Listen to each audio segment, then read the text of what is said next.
They hid this from you, not by accident, but because they knew exactly what would happen if you remembered. This knowledge has been sealed for centuries, not with locks, but with noise, not with chains, but with fear, hidden not in tombs, but in plain sight, behind your own distracted mind. And now you're about to hear something that most people will never be ready to receive. But you are here, and that changes everything. Let me ask you, honestly, have you ever felt that the harder you chase something, the more it slips away? That no matter how much effort you give, how hard you try to make it happen, things still resist you. You meditate, you affirm, you do the work, but somehow what you want stays just out of reach. As if life is holding it back, or as if you are unknowingly standing in your own way. If that speaks to you even just a little, then what you're about to hear is not just a message. It's a remembrance, not of something new, but of something your soul has known since the beginning. This is not metaphor, not a theory. This is a real law, ancient, cosmic, and still active right now, a law so powerful that once you understand it, everything you're chasing starts chasing you. But this law doesn't follow the logic they taught you. It's the reverse law. It turns everything upside down. It gives your power back, not to your effort, but to your alignment. Thoth, the great keeper of wisdom, taught that what you force resists, that the universe does not respond to noise, but to stillness. That creation doesn't come from anxiety, it comes from surrender, from trust, from peace. And here's the truth that will shake you. You're already using this law, but you might be using it the wrong way, and that's why things haven't flowed. Not because you are broken, but because you were misaligned. That ends today. I'm going to walk with you now through this truth, not with empty promises, but with living wisdom, real stories, and a simple shift you can apply today to feel life begin to respond to you without resistance. But listen closely. You must stay until the end, because the final part is the most important. It's where I'll show you exactly how to live this law in your day-to-day life without needing complex rituals or techniques. What you're about to hear could forever change the way you manifest, not by doing more, but by interfering less. Now, close your eyes for a moment. Breathe. Let go of the noise, because what comes next isn't just knowledge, it's power. And if you're ready to receive it, type these words in the comments right now. I accept this power. That one sentence may be the moment everything begins to change. There is a silent truth hidden behind everything you've ever wanted, and it is this: the more you chase it, the more it runs. What you pursue with urgency escapes. What you demand with tension resists. But what you hold with quiet trust flows. This truth is not poetic, it's mechanical. It's the way the invisible world responds to your vibration. And yet, no one taught you this. They taught you to fight, to persist, to conquer with pressure, and prove your worth through exhaustion. But have you noticed?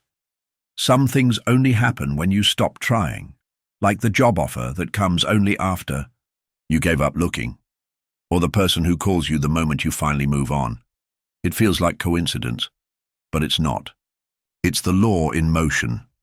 Thoth called it conscious surrender, the sacred moment where you finally step aside and let the universe do what only it can do. Think of how many nights you've lost sleep, obsessing over something, analyzing every detail, fighting with invisible walls, until one day, drained and defeated, you whisper to yourself, I give up. And in that exact moment, the solution appears. A message arrives. An unexpected opportunity shows up. A detail you never noticed before becomes obvious. Suddenly life breathes again. Why? Because the universe does not obey force. It obeys alignment. It doesn't respond to how much you want something. It responds to the state you are in while you want it. When you vibrate chaos, you invite confusion. When you vibrate fear, you attract more of what keeps you afraid. But when you return to center, to peace, the field reorganizes itself. This is not mysticism. This is precision. Thoth taught that the universe is self-correcting and self-sufficient. It doesn't need your struggle. It needs your absence of interference. Effort is not the enemy. Forced effort is. Effort that comes from fear, from scarcity, from "if I don't do it, nothing will happen," is a signal of mistrust. And the universe mirrors back exactly what you emit. True manifestation begins the moment you stop trying to force what's already yours. Because yes, what you deeply desire is already connected to you, but the connection is fragile. And anxiety, control, obsession, they break the signal. You were never meant to chase. You were meant to align. You were not designed to force life to obey you. You were designed to remember that life already knows how to serve you when you stop blocking it with resistance. So take a breath. Feel this truth not just in your mind, but in your chest. Let it sink in. What you chase runs away, but what you allow arrives. Not because you tried harder, but because you finally trusted deeper. There is a moment, a sacred, rare, almost imperceptible moment where everything changes. It is not when you finally achieve what you wanted. It is not when the world recognizes your value. It is not when the solution arrives. It is when you let go, when you stop pushing, when you stop begging life to move, when you stop trying to pull the future forward with your bare hands. Thoth called this the moment of conscious surrender, not weakness, not giving up, but the exact instant in which your soul steps back and whispers, "Now, I trust." And in that stillness, in that sacred pause between control and peace, life begins to move on its own. Not because you forced it, but because you finally stopped standing in its way. Think back for a second. How many times have you spent days, weeks, maybe months, trying to force a situation to resolve? You lost sleep, you repeated thoughts, you rehearsed conversations, you strategized endlessly, and nothing worked. Until one day, exhausted, you said, "I'm done, I just want peace." And suddenly, without effort, life responded. A phone call, an unexpected opening, a detail you had missed. Help that appeared. Out of nowhere. It felt magical, but it wasn't magic. It was the universe realigning the moment you stopped resisting. You see, conscious surrender isn't the absence of action. It's the absence of tension. It's when your body may still move, but your heart no longer panics. You don't stop planting seeds, but you stop digging them up every day, wondering if they've grown. You don't stop loving, but you stop needing love to validate you. You don't stop dreaming, but you stop attaching your worth to the outcome. That's when creation becomes pure, and peace returns. Not because everything is perfect, but because you are no longer trying to control what never needed your control in the first place. Thoth taught that the most powerful frequency is not hope, not joy, but trust. Because trust is silent, and silence allows the invisible to move. It's not passivity, it's power. It's confidence that doesn't need noise. And now, if this message has touched something inside you, pause for just a second, because there's something important I want to ask you. From soul to soul. We're building something sacred here, a space where ancient truths are remembered and shared. And we are on a mission to reach 90,000 awakened souls through this channel.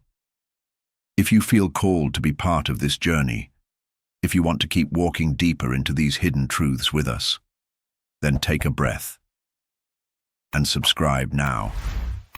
Not out of obligation, but from resonance, because your presence here matters.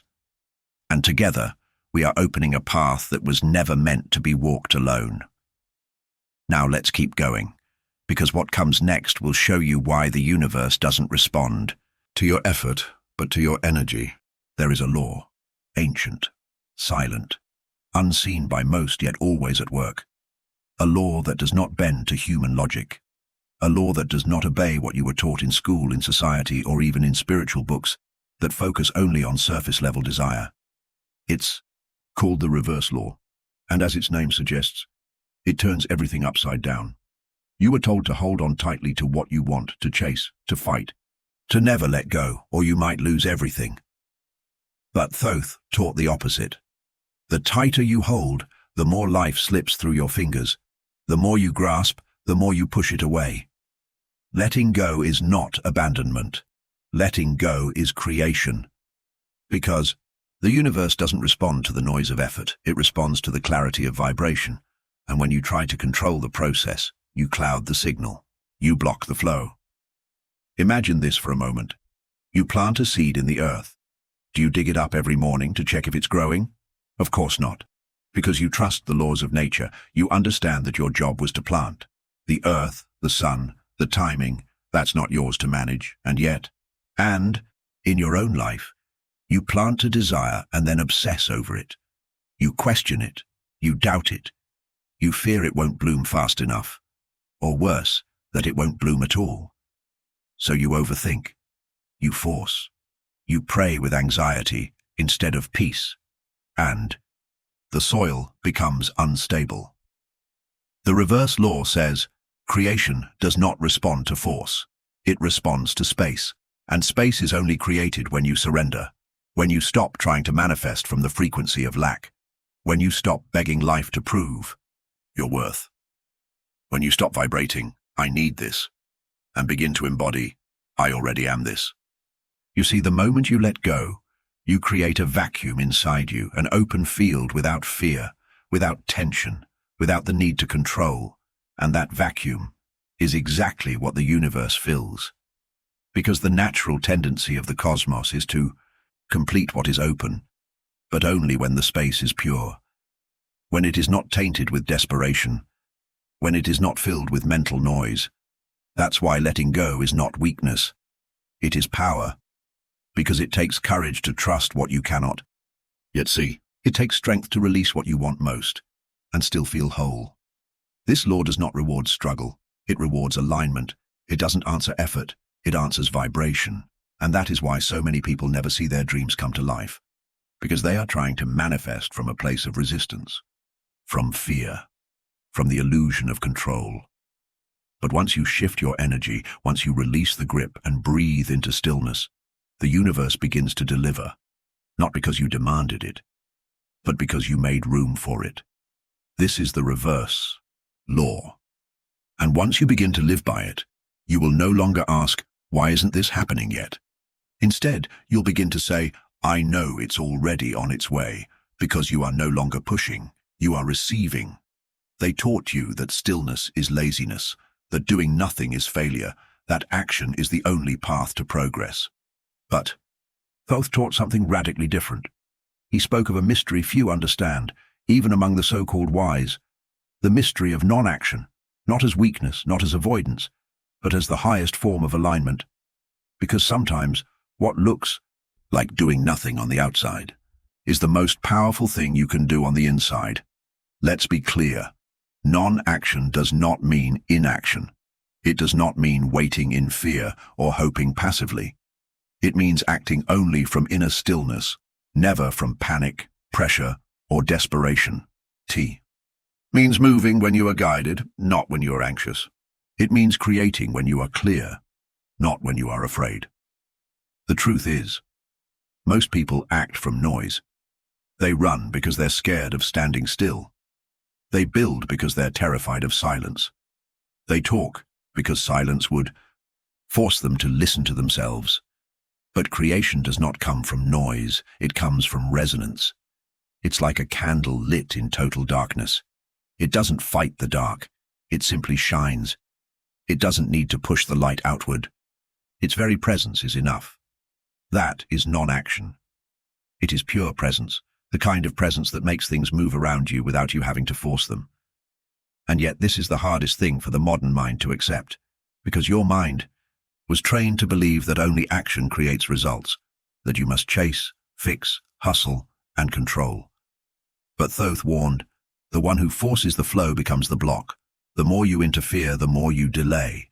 And ironically, the one who trusts the most, who moves without inner pressure, becomes the most effective creator of all. Because when your mind is calm, your intuition becomes sharp. When your energy is clean, your timing becomes divine. And that is what the universe responds to. Stillness is not stagnation. It is precision. It's not about waiting for life to happen to you. It's about letting life move through you. So ask yourself now, how many of your past actions were born from panic? How many were driven by fear of loss or the need to prove your worth? And what if you began acting only when the action itself felt peaceful, not when it felt pressured, not when it felt forced? That's when you become a magnet. That's when your presence becomes louder than your words. That's when life begins to shape itself around you. Not because you demanded it, but because you finally aligned with it. This is the essence of the reverse law. Not to abandon life, but to collaborate with its rhythm, and rhythm can only be heard in silence.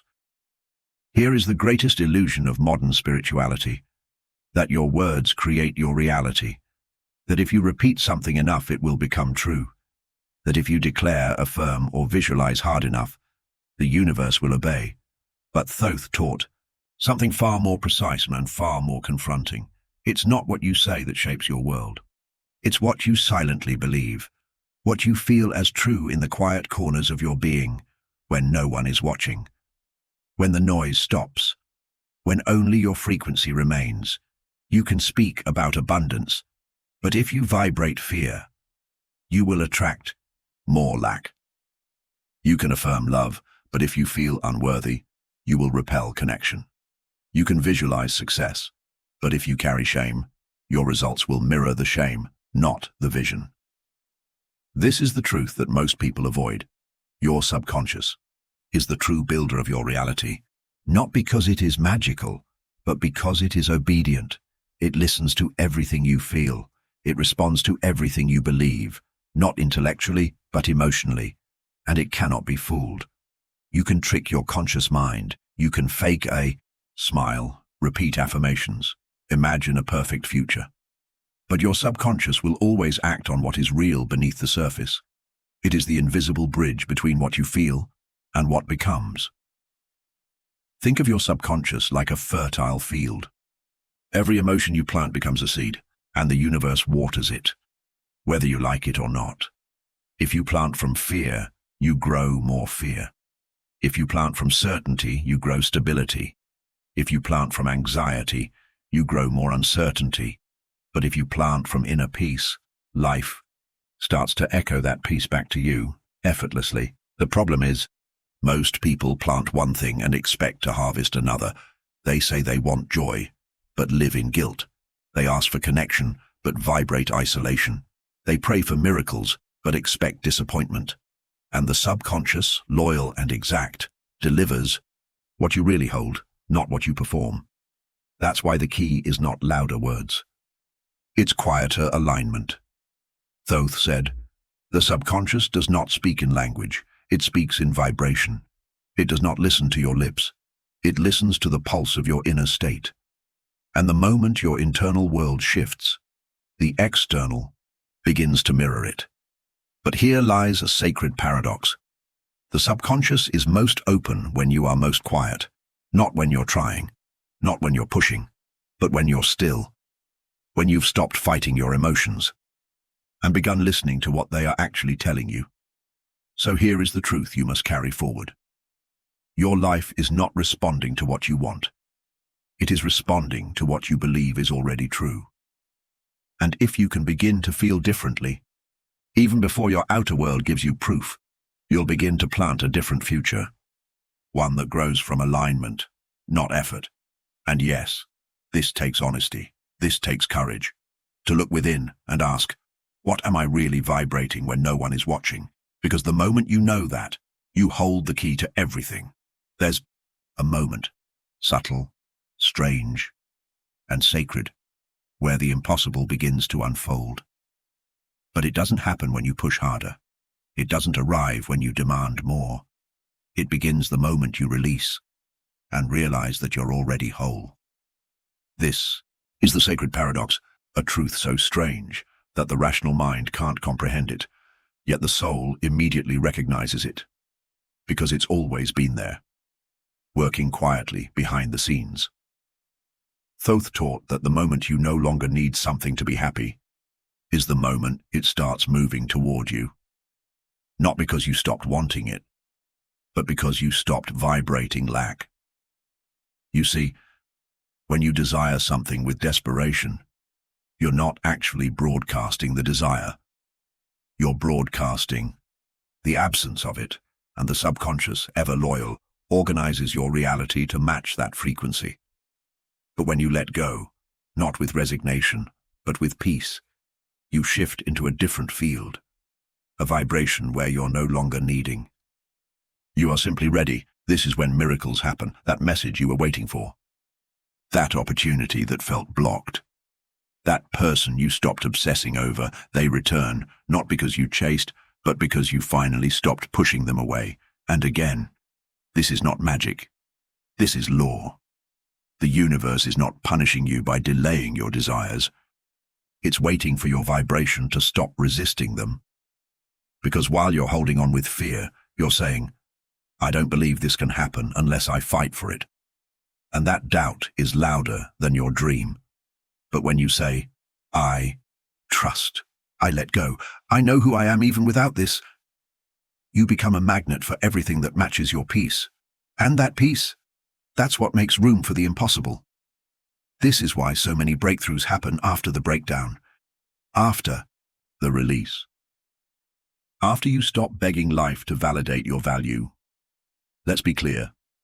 Letting go does not mean giving up your dreams. It means you no longer depend on them to feel complete. It's the moment when the desire is no longer a weight, but a light you carry with grace.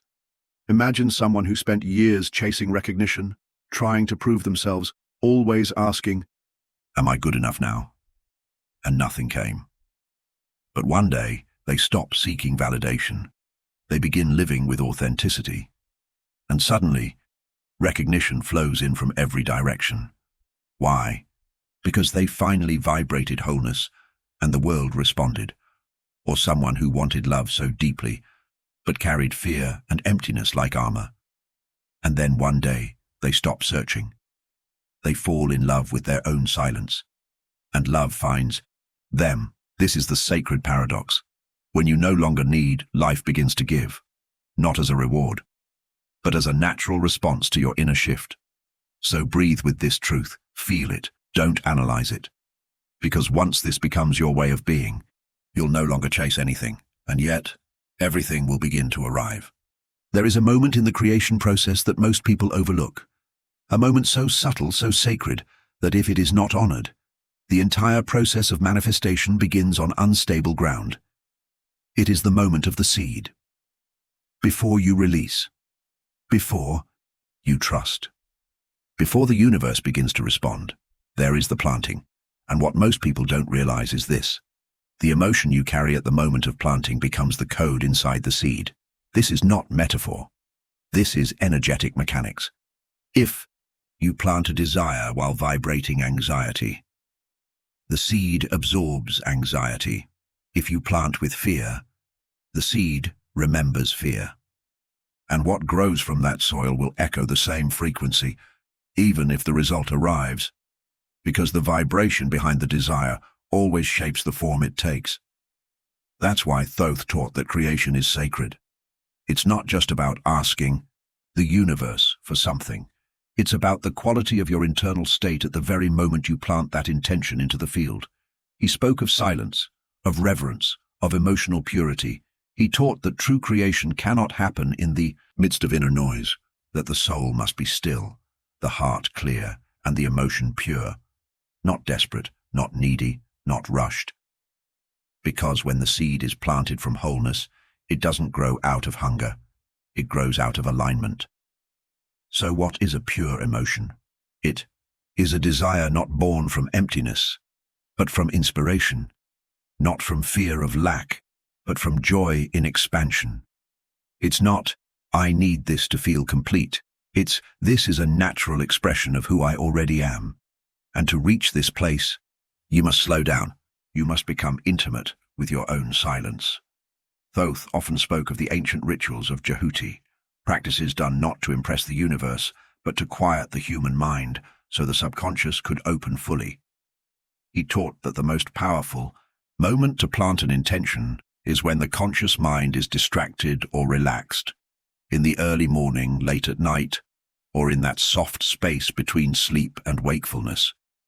Not because of superstition, but because, in those moments, your inner field is most open, most fertile, most still, but you don't need a grand ritual. You don't need candles, mantras, or elaborate prayers. You only need presence and emotional clarity. Close your eyes, breathe deeply, let the noise of the day fade away, and in that space, see it, not with strain, not with begging, but with soft certainty. Feel it as if it's already part of you. Let gratitude rise, not for something you're asking for, but for something you are already receiving in the unseen. This is the sacred planting, and from this vibration, the field responds. But remember this, a seed planted with fear will bloom into lessons, not blessings, not as punishment, but as a reflection of what was sown. So before you ask, check the soil. Check your emotional state. Ask yourself, am I planting from peace or from panic? Because when the emotion is pure, you don't have to force the growth. The universe will do what it has always done.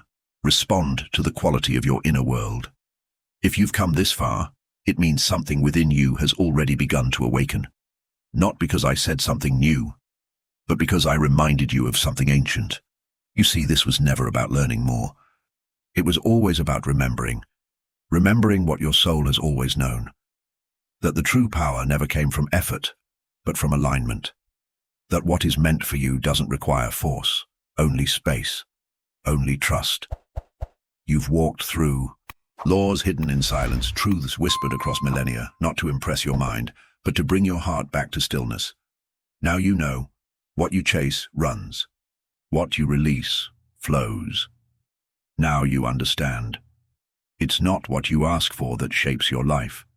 It's what you vibrate in silence when no one is listening. And now you've remembered that the moment you stop trying to control everything is the moment life begins to respond with precision and grace. So what comes next? You live it. Not once, not as a technique, but as a frequency, a way of being. You plant with clarity, you release with peace, you protect with stillness, you trust without noise, you walk without weight, you live as one who is no longer trying to create, but as one who has already become. This is not theory, this is not philosophy. This is the quiet path of the real creators, those who learned how to step aside and let the invisible become visible. You don't need more effort, you need more presence. You don't need more proof, you need deeper certainty. So now, before you leave this space, breathe in slowly. Feel the energy that surrounds you. Notice how your body feels. Notice what's shifted. And if something inside you, even if just a flicker, feels aligned, feels lighter, feels ready, then type it once more in the comments below. I accept this power. Let the act of writing it anchor this truth into your field. Let it be your silent agreement with the invisible. Let it mark the moment you stopped chasing and started allowing.